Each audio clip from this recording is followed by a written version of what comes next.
This is the second part of our interview with Babu, and I have many questions to ask. The first one is about stamp collecting. It was that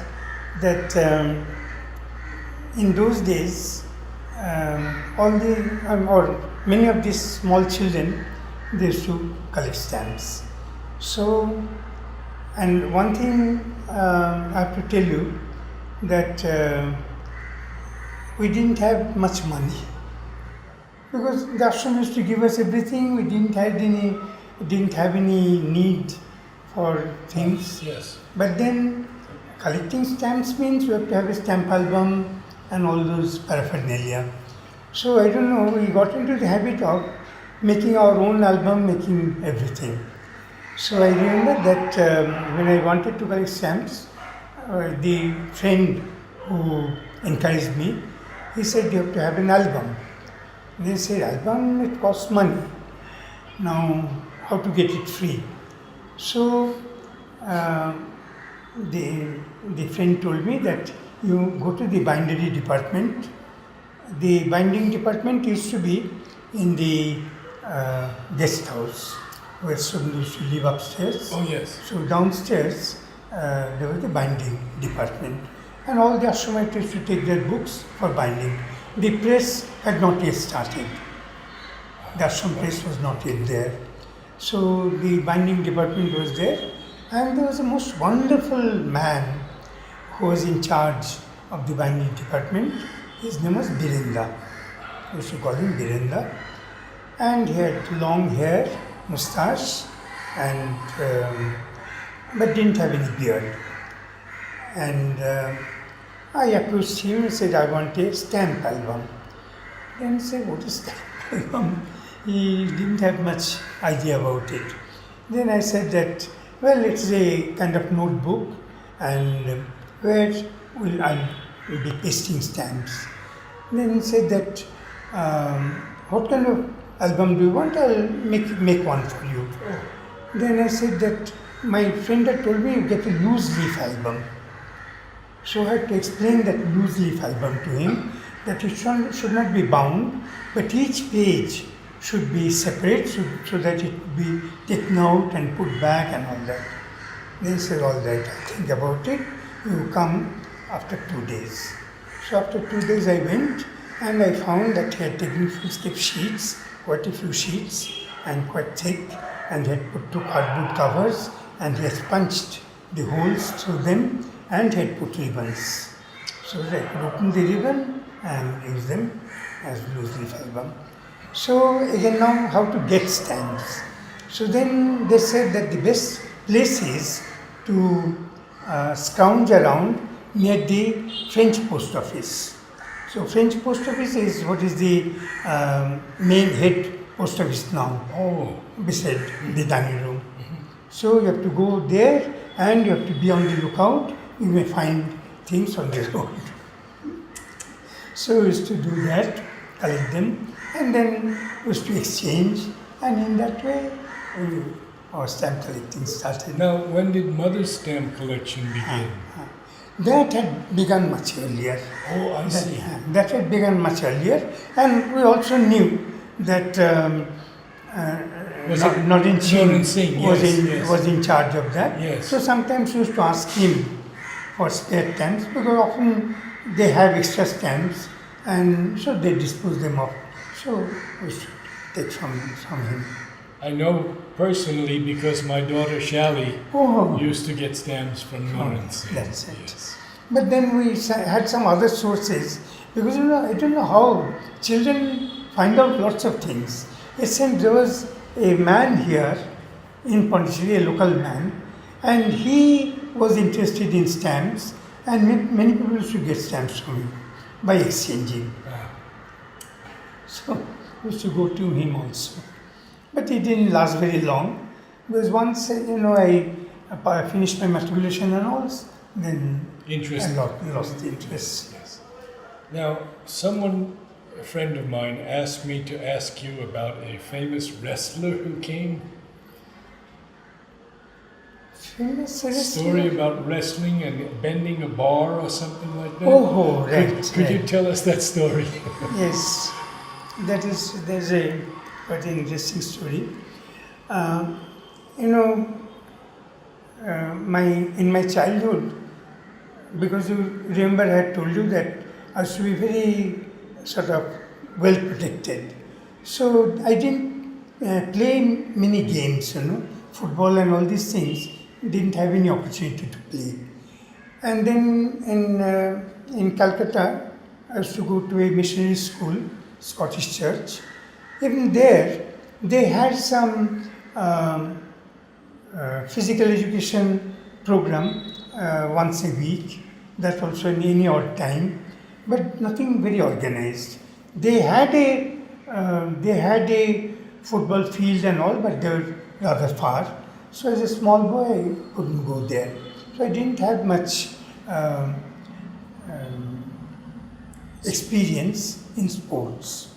And then once I joined here, then I found a lot of interest, lot of importance was given to sports. So I was a member of the playground, and then when our seasons came, then we used to do athletics and all that. And we used to do boxing. Boxing we used to do. But boxing not in a proper ring. We used to just make a square and then put on gloves and bang each other. It used to be that. Because our coach, Birenda, he was a boxer and he was naturally interested in boxing. Now, why not wrestling? Because he had harmed his knees and there was no wrestling pit. So there was no wrestling.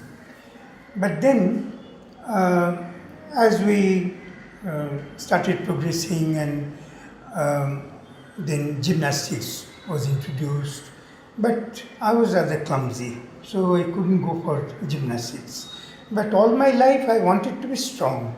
That was very important for me, that I had to be strong and I should be able to look after myself, defend myself.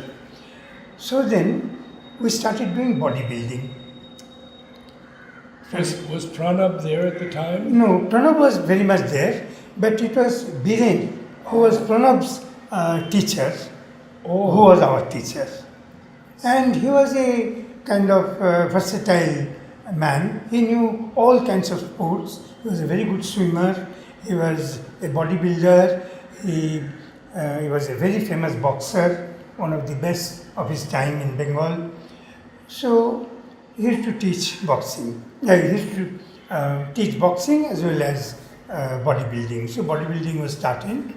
And at that time, one gentleman, Nishit Ganguly, he had his own gymnasium and he had trained many people for participating in bodybuilding. So it was known as Mr. Universe at that time. So one member of his club, he became Mr. Universe in his height, in his category. His name was Monotosh. He became Mr. Universe. And then this Nishit Ganguly was a disciple of Darshan. So he brought his team. And they all came here. And at that time the theatre did not exist. So whenever there was any program, we used to put up a stage in the playground itself to the western side. Oh, okay. Western side, and we used to put up a stage and they used to perform there. So there they showed lots of feats of strength and all that. Now one of the things was, it was known as teeth coiling. Teeth coiling, that is, you take a bar, iron bar, about so thick, and then you bend it. Then after you have bent it, and you have to hold the other bar, because that would be the fulcrum. So you have to hold it between your teeth and then bend it. And then after you have bent it, you take it out, put on the ground, put your foot there and make a loop. So there will be the first loop. Then you will hold the first loop and the next bit has become now smaller. You have to bend that. So like that, there were some 4 or 5 loops. So this man, he went on doing, that was a feat of strength. And then he did about 4, and then they said, come on, you can do the 5th one, you can do the 5th one. And then he fell down and he did a lot of drama, and then he managed the 5th one. And then this fellow says, see, by mother's grace, we have been able to do it in this and that. Now, Birenda was sitting and he was laughing at them. And after the whole thing was over, then he told them, anybody can do, you people can do. And we had just joined bodybuilding. I was only about 18 or 19 at that time. So where the bodybuilding gymnasium had been built, and said, you people can do it. So I said, we? Means we never thought of us as strong people, we're just beginners. Yes, you can do it. So then the bodybuilding gymnasium would be opened properly with lots of equipment and all, and mother would open it. So it was decided that we would also give demonstrations, okay, of physical feats. So different people did different things. So I remember mine. Mine was the teeth coiling and bending an iron rod from the throat. The iron rod, the other person would be there on the opposite side, and a thin iron rod, my throat and that person's throat. And that person, my partner was, can you imagine, Babu. You've heard of Babu? But his sisters, oldest sister. Yes. So she was the other one. She was just like a boy. She used to play about with us, and she used to be always with us. We interviewed her. Yeah, we interviewed her. Very yes, good. and she said that she had no physical qualities except she wanted to be strong. That's it. And she was very strong. I see. Very, very strong. So we did that also. And then I had to do another thing, take a pack of cards and tear it. Mm-hmm. So these 3 things I had to do. Somebody else had to break a coconut with a blow. Then some others had to do the same kind of arm coiling around the arm, that kind of thing. So there, now I was asked to do this teeth coiling, and I went on doing. And found that I could do 5 quite easily. So what Bill had said, it was true that, you know, Yes. this kind of things, Yes. a lot of show is often there. Yes. And no, I had never learned Interesting. that. I think we will need another evening to talk about poetry. Sure. But could I ask you about some of the older sadhaks? Did you know Nolini at all? Nalini Gupta, he used to be very aloof, very, very much aloof. Only in his very old days, many children like Matri Prasad, then Dilip Mehtani, many of them had come very close because they used to look after him. But I was not given to nursing and all that. So, and in any case, I used to be much too busy. And any of the others, like Amrita? Amrita used to be, he was very friendly with all of us, but then he was a very senior sadhak and extremely busy all the time. So when we met, and then we used to exchange talks, and he had a good sense of humor, so he used to cut jokes and things like that, but nothing more. And Juman Bhai? Duman Bhai also very friendly but extremely busy. Yeah. So he didn't have much time.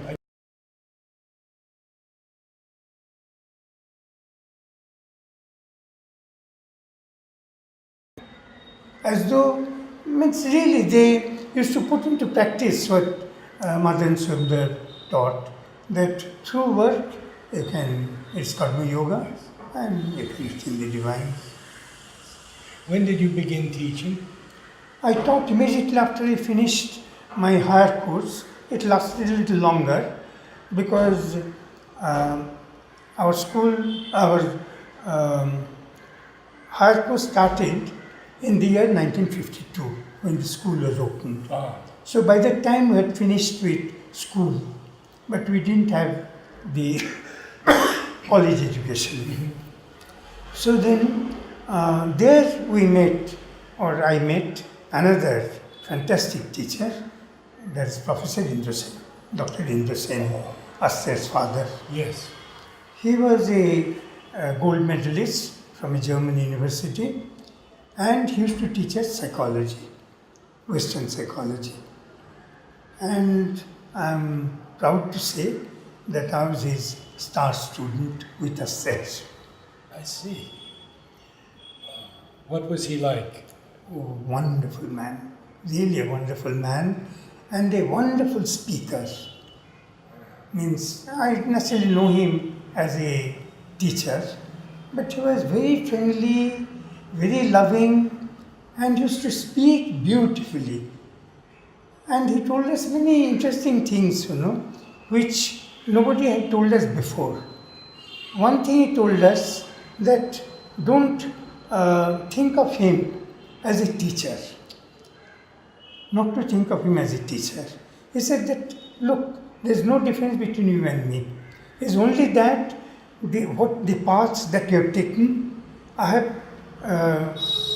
trodden on that path just a little before you. So I'm your guide. So that everything of yours becomes smooth, I'll help you. And he used to say that you will find that I'm often repeating things.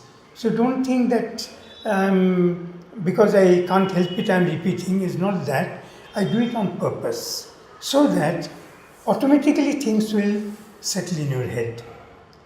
You will understand things. And then came, that was the final shot. In those days we had all kinds of exams. So we had our class test, then we had quarterly test, then we had final test. And we had to pass them all to be promoted, not as it is today. So the time for the test came, and it was a final test. So he said that, look, I'll give you all the questions. And this was an eye-opener, that the teacher is giving us all the questions. Yes. And he said that out of those questions you will have, you can select, you will have options, and answer the 3 questions that you like. I said, okay, wonderful. It will be very easy to pass the exam. Then he said, and you will have books which you have to study to answer these questions. And the books will be kept for you in the library. At that time, the library had already come into existence. So the books will be kept for you. Any time at all you go and you study the books. So armed with the questions, we went to see the books. And then very soon we found out that for answering each question, you have to read all the books. And we had to study all those books, take notes, and then answer the questions. So he used to teach us in that way. And really a wonderful man. And not only that, he used to make the class so lively, that is, suppose, something came about, somebody asked that, how is it, do we feel any pain in one point or in many points? So, that is, suppose I prick your back, you may not feel the pain exactly in that place. You may feel the pain somewhere else. So, all these kind of things came. So, immediately you would ask, in those days we had what is known as auditors. Many people had asked mother whether they could come and listen to these teachers teaching. Because they said that they didn't have any opportunity of studying philosophy, psychology and all these things. So could they come? Then mother said, if your work is not disturbed, you can attend those classes. So they used to come there. And they were our uncle's age, father's age. And many of them were very qualified in various subjects. So Dr. Indra Sen would choose one of them to give a lecture on physiology. Okay, so like that it used to be. What a wonderful environment. Oh, really. is truly unbelievable. And you know, the ashram was very small at that time, only about 800 people, and everybody knew everybody. So that is one thing if people used to notice in the ashram, the smile. We didn't, greet anybody by bonjour and all that. It was to just smile, and that was more than enough. So what did you teach when you started teaching? When I started teaching, first my subject, that is English.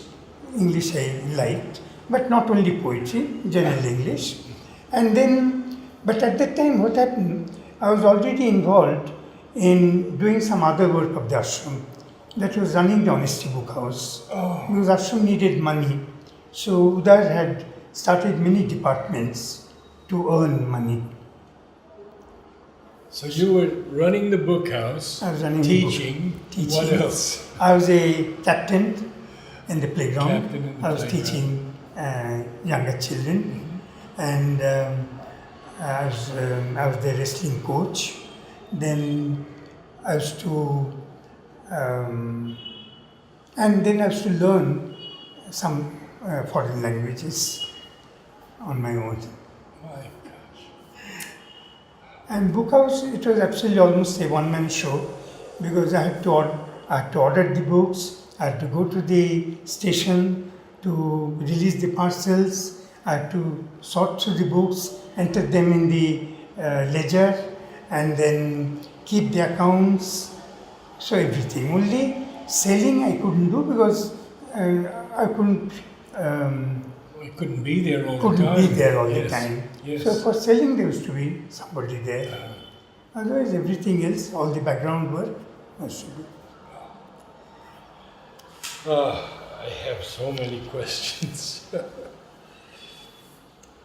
Didn't you edit a Bengali magazine? That came in 1961.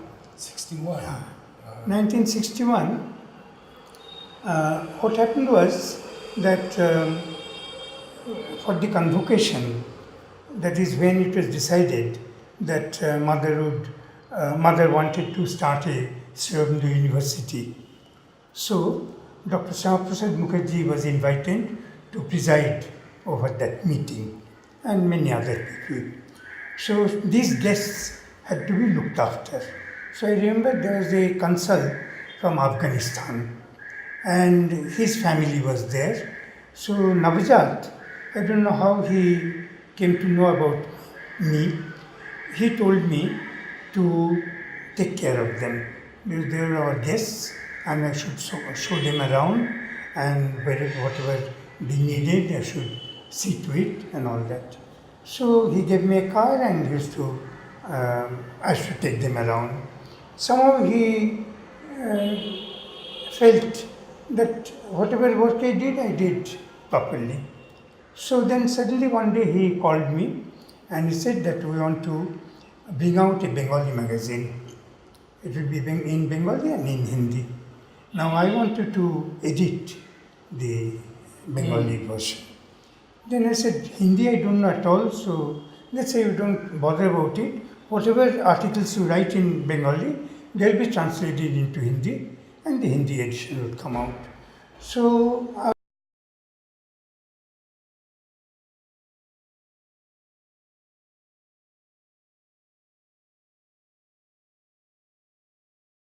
soon after, he went away for further studies to France. But so I was left all alone, holding doing the work. And at the same time doing the Doing all the others, because I teaching. couldn't leave anything. I couldn't leave anything. So I used to do that. And that Bengali magazine also, somehow or the other, very rarely I find a helper. Maybe because I don't even ask. So I do everything myself. So I used to prepare the manuscript. Then I often found material which was not up to the mark. So I had to fill in and to find various subjects, because it was a young people's magazine. So that they should benefit from it. So various subjects, and I should write features on them. Then because I could draw a little, So sometimes even illustrations I used to do, get the blocks made, take everything to the press, get them printed.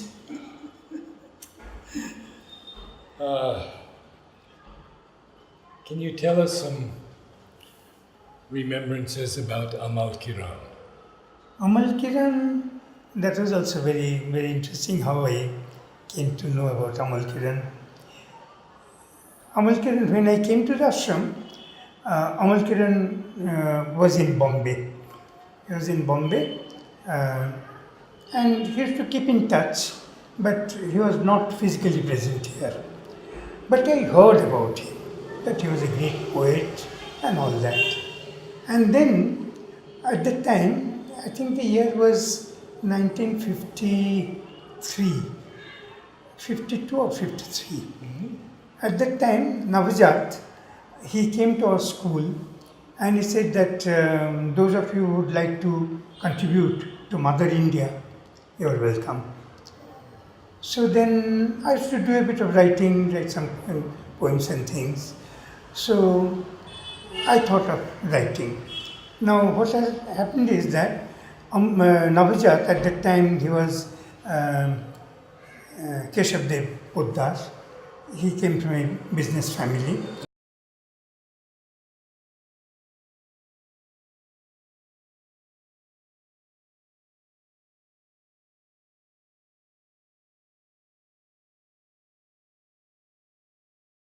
Kiran to be the editor, and the articles would have some political tone in them. So then they asked Amal Kiran to edit the magazine. They called it Mother India. That was the beginning of Mother India. And then Amal Kiran immediately wrote to Surendra that I am not at all interested in politics. How can I write articles on politics? I don't even know anything much about. Then Surendra said that when you have to write, things will come.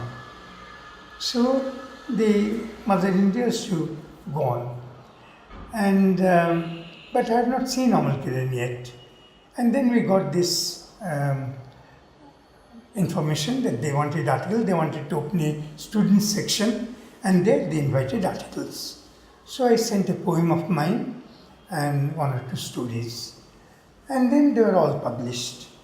And so then when one day, I think the year was 1953 maybe, Navajat came to me and said, "You have earned 51 rupees for your articles." 51 rupees was quite a big sum in those days. So then he gave the money to me, and I was just going for the blessings. So I offered 50 rupees to mother, but 1 rupee I kept for chocolate. And then after that, Amal Kiran came here. And then I was doing bodybuilding at that time in the gymnasium. And suddenly he sent word that he would meet all these writers of the ashram, means young writers. Yes. So he said, down. I was absolutely sweaty. And even, this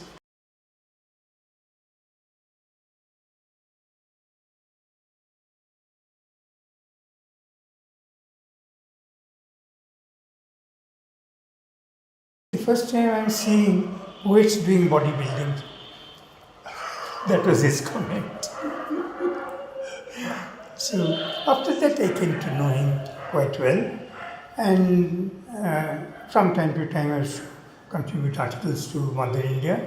Mother India became a monthly magazine, and Amal Kiran used to edit it from here. Then,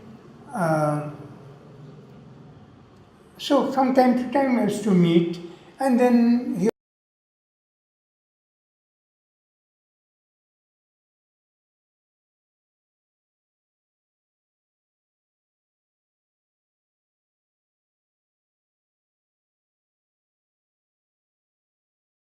knowing him, Eckhart. Oh, very well. Very well, naturally. Yes. He was a wonderful person. And Eckhart and Amalkiran were sitting in the back seat, and I had some work for Honesty Book House. So I was sitting beside the driver in front, and then I was hearing their conversation, and it is really worth hearing. But I have a bad habit of whenever I travel, I fall asleep in the car. But then I was sort of half asleep, and I was hearing them talking about physics and the latest, inventions and latest theories in physics. And I picked up my ears because Amalkiran, I knew him as a poet and historian, Yes. but his knowledge of physics, and he was telling things to Eckhart which were new for Eckhart also. I was really stunned. What a versatile genius. Yes. About Mother India, he told me that Sri Aurobindo said, "It is my magazine." He did. Yes. He did. That is a fact. And that was the thing. That was the reason why he wanted Amal to take up the editorship and continue. I see. Do you remember any other? Just one Sure, moment, please. sure. Speaking of Amal, do you remember some special reminiscences about him? One I remember that was, although I was, very unfortunately, I was never his student, and that was really very, very sad for me. I was in a higher class at that time. When I was in the, I think, third year, at that time, Tengben used to be our teacher, and Amal started taking classes for the first year. Okay? But then his book has become, that is Talks on Poetry, has become my Bible. Because all the lectures that he gave and which I missed, they were published as a book in book form, Talks on Poetry. So often to my students, I read from there, I tell them about it and all that. So there I remember that his sense of humor is something fantastic. And many of them used to be directed at himself. So one day he told the students that, you see, you people are spondy. Spondy. That is long. Yeah. So you take long steps, one after another. Oh, is that? I think I remember it. Yes. Whereas I'm an anarchist. Yes. That is, I walk with a stick. So 2 short steps with a long step. One with the help of the stick, one with my lame leg, and one with the other leg. Yes. So I'm an anarchist. Could you tell us a little bit about Jyotinda at the bakery? He was actually a saintly man. I didn't know him personally, but then only from time to time I used to come in contact with him, and he was extremely loving, and he was ready to break a few rules there. For example, we were not allowed to take this ashram bun fresh. Fresh bun we are not supposed to take because it's difficult to digest. But it is extremely tasty. Very, very tasty. So we would go to the bakery and we would ask Jyotinda, please. And he would never say no. But that ashram bun, I think I'll never forget that. And nobody we don't have that kind of bun now.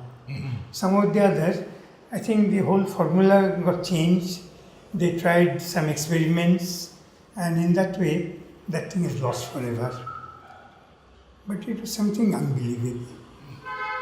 And people used to come from outside, they used to make it a point to take a loaf and 1 or 2 sweet buns. see. And Jyotinda, he was in charge of bakery, and what we heard, especially from his sister, Pramiladi, who was our co-student, that he was really a saintly man. But personally, I didn't have much contact with him. One more, and then we'll break for Sure, now sure. and pick it up another day. Tell me. And that is Jibanda, flower room. Oh, he was another wonderful person. Jibunda flower room. He was a tall, thin man, and he used to. I have to tell you where the flower room used to be. So first, it used to be in our main school building, the northwestern corner of the main school building. Okay. There used to also be bakery before it was shifted there, and one part was the flower room. And in that flower room, before we went to mother, we used to take some flowers from there and offer to mother. So that's how it went. But then I think when the school started and all that, then that flower room was shifted to Pujalalji's room. I don't know where Pujalalji used to stay before that, but the present room facing the Samadhi in that room. So we shifted there. And then we used to go to him, and on our birthdays, he used to make a special bouquet for us, for all the birthday people to offer to the mother. And then also, I think bouquets used to be made for the mother to give us. So there used to be bouquets with our names written on that. Oh. And when we went to mother, mother would give that bouquet to us. How beautiful. Maybe we can do one more, and that is Charu Chandra Dutt. Oh. He was much about him I have to tell you from some second-hand source, from his books, and also when he was here, because I didn't have much personal contact with him, because he used to teach only the small children, very small children. He knew Swarnabha from the Baroda days, and often Swarnabha used to go to Pune. He was the magistrate there, Charuchandra Datta, and his wife Lilamui Datta, she was like a friend to Swarnabha. In fact, when Swarnabha got married in Calcutta, it was Lilamui Datta who had made him ready for the marriage, the dressing and all that. So she had done all that for him. So they were very, very close. And then after their retirement, they joined the ashram, and they used to live just opposite the Ganesh temple, where Kalyan Chaudhary used to live. Kalyan Chaudhary used to live downstairs. Where Vasanti lives now? Where Vasanti lives now. Okay. That's it. That place. But they used to live upstairs. Upstairs. But no, sorry. I think they used to live downstairs because he couldn't climb up. And just behind used to be where these new houses are. That was the tailoring department. And when I came here, this lady, she was in charge of the tailoring department. So Albert and all, they used to work under him, under her. Okay? And so Charu Dutt was, although he was a civil servant and he was a magistrate, but his heart was with the with Indian freedom, in Indian freedom fighters. So very quietly, I think, he used to help them. That's all I can tell you about him. But all the young children used to call him Dadu, his grandfather. And he loved them all. Babu, thank you so much. Thank you for your patience. And we'll pick up poetry next time. All right. Okay.